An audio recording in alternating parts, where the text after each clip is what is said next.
Good morning. Happy Memorial Weekend. So today we got a busy day, so I'm going to go ahead and prep my dinner tonight. We're going to have hobos. We were going to do it over the campfire, but it is pretty windy here, so I'm not sure if there's like a fire ban. But we got the smoker. We're going to be doing it on the pit boss. So follow along. I got some potatoes, some onions, and hamburger and spices. And we kind of like it pretty simple. Sometimes I'll put cabbage in there. But I don't have any. So just kind of watch along. Gonna keep these up. And I went ahead and already washed the potatoes and already made my sheets for the foil. So we're just gonna dice these up. And then when I get this done, we're going to head over to Wilderness Valley Farm. I found out yesterday, Sadie, who is a cow that was rejected at birth, and so Mandy, the farmhand, actually bottle fed her. And I saw Mandy yesterday, and she was sitting there telling me that Sadie is this high now. So we're going to go see Sadie. And then we're going to take you along with that. So got a lot of fun stuff to do, and I just don't want to be doing this later. So that's pretty good for the potatoes. Let's get some onions here.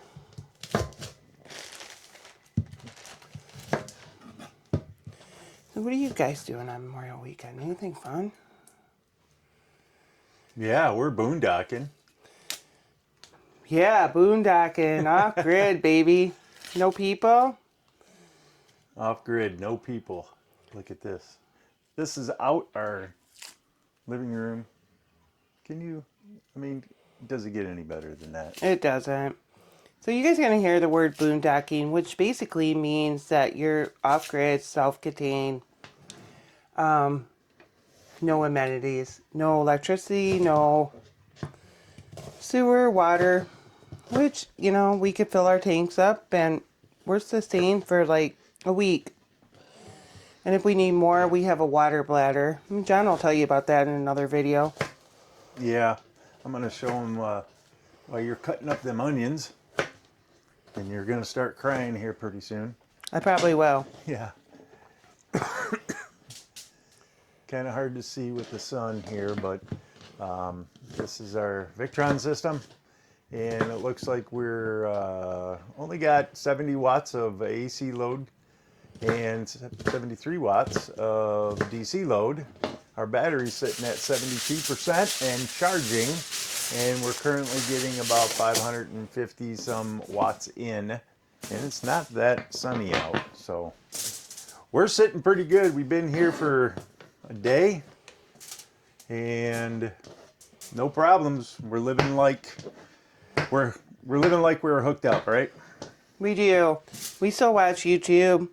We're not really big people, TV people, but we do like to stream on YouTube and see what other people are doing. And yeah, we got all of our favorites. yeah. There's a wealth of knowledge on YouTube. Plus, you can be entertained just like watching a regular TV show, following along like us. Yeah.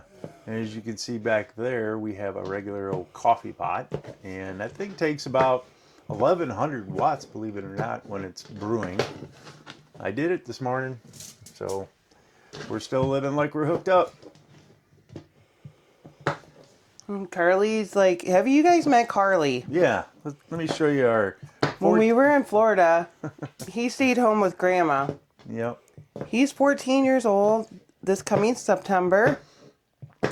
And this is his favorite spot. He loves the pond. Yep, he loves, as soon as he jumps out of the truck, the first thing he does is head over to the pond, and he starts just going in there, and you'll see he's got some friends out there now. He's got 3 little baby ducks out there that he talks to.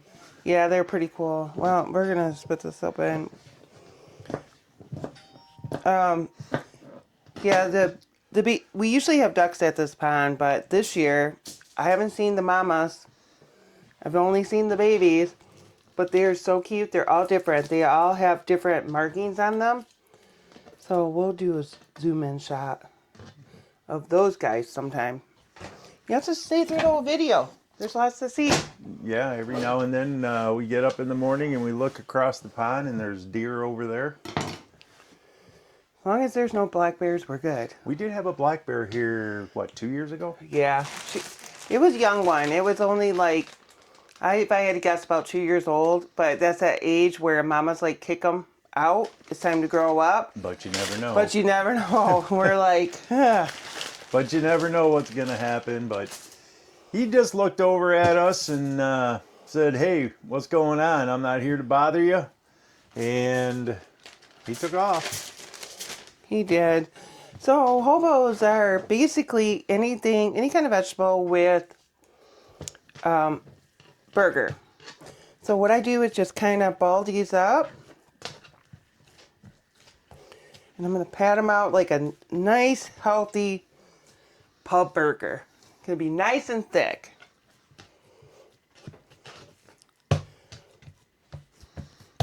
Now you're only making... something like this. And you're only making 2, right? Yep.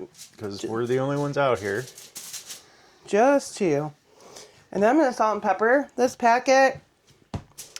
And either drizzle with olive oil or a pat of butter for the vegetables. The burger doesn't need it. It's got enough of his own natural fats in there, but the veggies do. We like them flavored nice.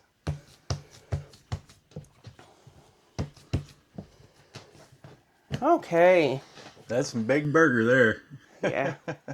They make great leftovers later on in the night when you just want a little whatever. So let me wash my hands. If you want to just show them the burgers real quick. So this is what we part got looks working. like.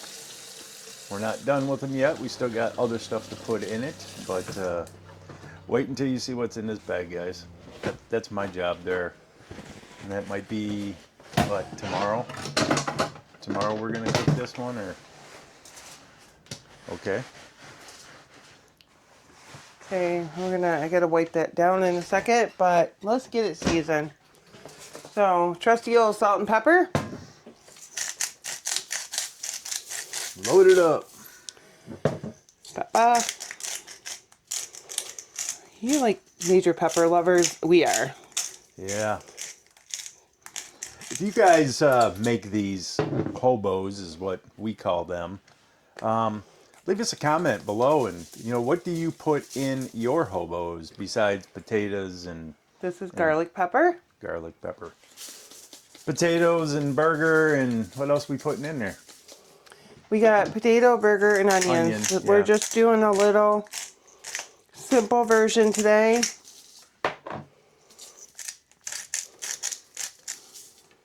Because tomorrow we're gonna have good eatings. Yeah, tomorrow we're gonna cook up what's in this bag, but we're gonna season it all up today and let it marinate in the refrigerator for a day. Yeah. So I have no butter in my fridge, shocker. Shocker. So we're just gonna do a little bit of Italian dressing. It's got the oil in there. It'll be enough for what we need. Give it a little bit more seasoning.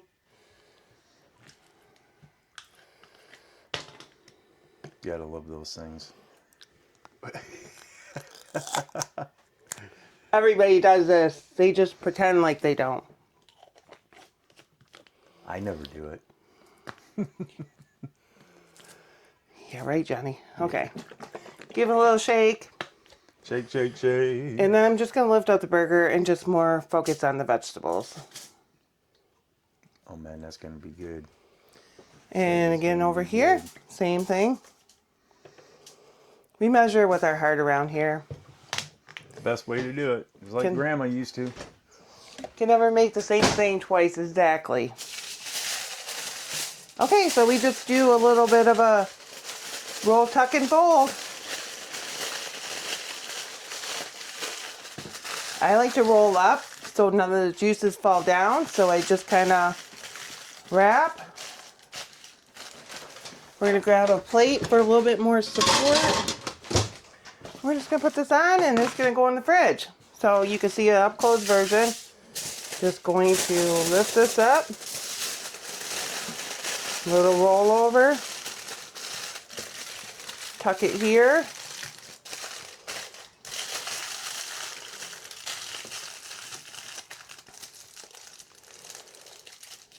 Try not to rip it like I did. Yeah. It'll be Gives it a little it'll be okay. ventilation. That's for ventilation. Steam, right? Yeah. Now we're just gonna, we'll fix it up. Just get another sheet and wrap. Tons of foil around here.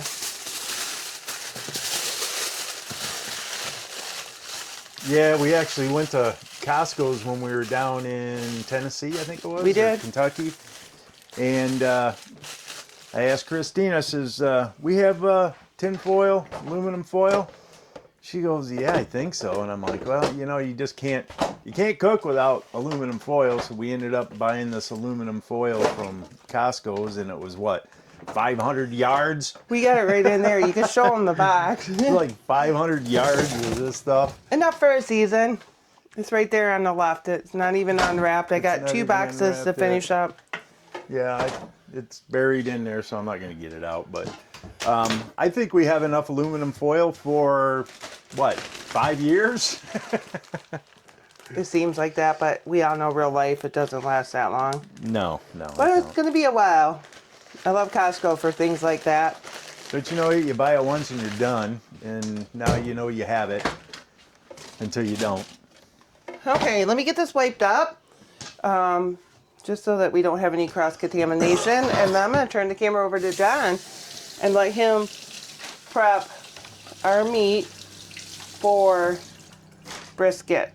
And what I'm most excited about it is the barbecue sauce is from Buc-ee's. So even though it may not be Buc-ee's brisket, it's going to be darn close enough. Well, we're gonna try it anyway, right? I mean, we love cooking out on the pit boss and over the fire. But like she was saying earlier, it is another very windy day today, and we did build a fire last night, but it was hard keeping her going because of the wind. But we'll see what happens later on, and we might cook it over the fire or just put it right back on the pit boss. Okay, I'm going to turn it over to you.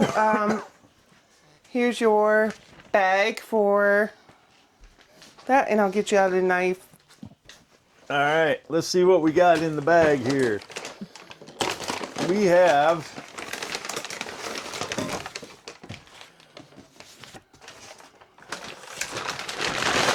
a very nice piece of. Now this is actually what, from your dad's cow? Yeah, so my dad raises beef, and he had a steer harvest last fall. And so Ebel's Meat Market, shout out to them in Falmouth area, which is mid-Michigan. And we don't actually have a brisket cut here. This is actually a chuck roast, which they call that like the poor man version. We don't care. We got good beef here, and we're going to make it work. So that's enough about the meat. Yep, this looks like pretty close to 3 pounds here. So I guess I'm just going to cut her open and see what happens here, right? Let me get the lid off so that you can just I'm going to drain this. drop that in there when you pull that out. All right, I'm going to pull this piece of meat out. Whoa. It looks like there might be 2 pieces in here. That's okay. There is. It's just, I'm going to have to cut that. It's all right. We'll have 2 pieces here. If I can get that. Come on, you can do it. There we go. Okay, there's that on one. that cutting board. Wait. Yeah. Okay, paper towels behind you if you want to wipe that off. Paper towel behind me. Wipe my hands off. Just kind of. I'll do the cleanup after, as always. Yeah. Okay. Okay. Really nice having these plastic things. I know, I on- like them on too. top Cutting of boards. here, on these cutting boards. Yeah. I'm gonna actually trim some of this fat off of here. It's always good to have a really nice knife with you too. So That's half the battle, that's right? half the battle. Yeah, this one's got a bone in it, so That's okay. That's okay. What is nice about the bone is actually keeps the flavor in there, and it just like it's done when it falls off the bone. So we kind of like to cook it with it. Okay. Okay. Just wipe that off. There you go. I'm gonna need more than that. Always have a good supply of paper towel with you. Always. Just gonna kind of clean that off for now. All right, now we're gonna put some mustard on this. I always like to kind of dab this thing a little bit just to get whatever is on there off. Put it over there. Put that down there. Dab some more. Kind of dab this off a little bit. Oh boy, we're gonna be eating good in the hood. Okay. It'd be awesome. Okay. Okay, you want me to shut that? You can shut that. Okay. I'll give this a little shake. Shake and bake. Because when you open mustard, it just spits water at first, so we don't want the water in there. Now I've washed my hands several times today. Okay, there you go. So now I'm just gonna put a binder on here. And usually he likes gloves, but we don't know where we put our nitrile gloves. We don't know where they're at. So I'm just gonna rub this stuff in here just to give it a little binder. And believe this or not, guys, I don't know if you've ever done anything like this before, but you look at mustard and you say, really? You're gonna have all that mustard taste? No, you don't. This mustard is nothing but a binder, believe it or not. You don't taste this mustard at all. And not only mustard a binder, but it's also a tenderizer. Mm-hmm. So it's going to allow those seasonings to soak in, and it's going to create a cast bond for the smoking process. Chef's kiss right here, baby. That's right. I tell you what, guys, we bought that Pit Boss, that little one. And I think you've probably seen it in other videos, but I was, 3 years ago, somebody posted on Facebook, hey, Walmart's got these Pit Bosses on sale for like $104. And I'm like, $104 for a grill, for a thing? So I went and looked at it, and I'm like, yeah, well, I don't need it. I didn't need the grill, but for $104, it's like, I think I need it for $104. And I bought it and got rid of all the other grills, and that's all we use. Yeah, we actually have I think it's a 36-inch Pit Boss smoker in our garage that it's too big for the two of us, or even if we were to have 6 people with us, it's still too big. So we actually sold that to our buddy Drew, which you guys are going to meet in one of our videos here, because he used to do full-time RVing, and now him and his wife and his beautiful little family are building a barnuminium. So we're going to take you over there and talk about the change in life with them. Yeah, they went on the boat road for, I think, 4 years, maybe 5 years. And actually, they were the first ones that even inspired us that we could enjoy this kind of a lifestyle. But here's promise. Bucky's barbecue sauce. All right. That's in part 2, but I gotta show you the goods. Okay, go ahead. All right, so when I season these things, I just get a mix of stuff. I don't have anything that I say, oh, I can only marinate this stuff with this certain kind of spices. This one here happens to be a butter steak from Dano's. We love the Dano's products. I mean, first of all, he's a nut. If you ever watch him on any kind of commercials or anything like that. And believe it or not, because of that, the way he is, that's what drew me to him. And I tried some of his stuff, and I'm like, wow, this stuff's pretty good. And then he comes out with all these other ones, and they are all good. So I'm going to be putting some butter steak on there. He's got a new one called Blackened Bloody Mary. So we're going to put some of that on there. That is also really good in Bloody Mary drinks, by the way. Salt your rim with that. Yeah. And then probably some Montreal steak, just our old standby stuff here. And that's probably all. This one here, this Kinder, is also a really good one that we like. And it's salt, pepper, garlic, all in one. So I'm going to probably put this one on first. That way I can put these guys away. Yep, don't need those guys when we got all this. But I'm going to put this one on first and then follow up with these guys.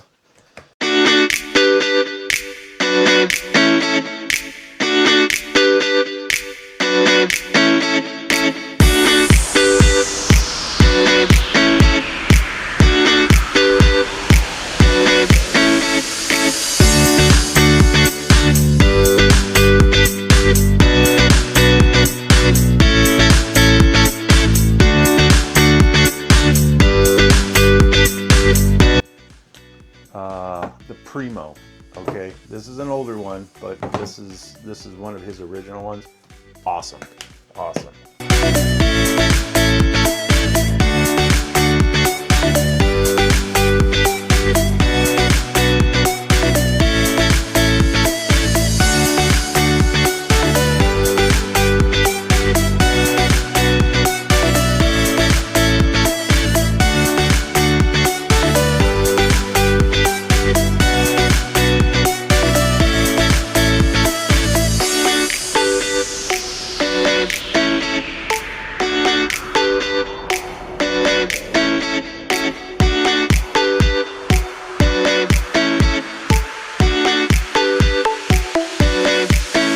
Let them sit there and marinate overnight, and tomorrow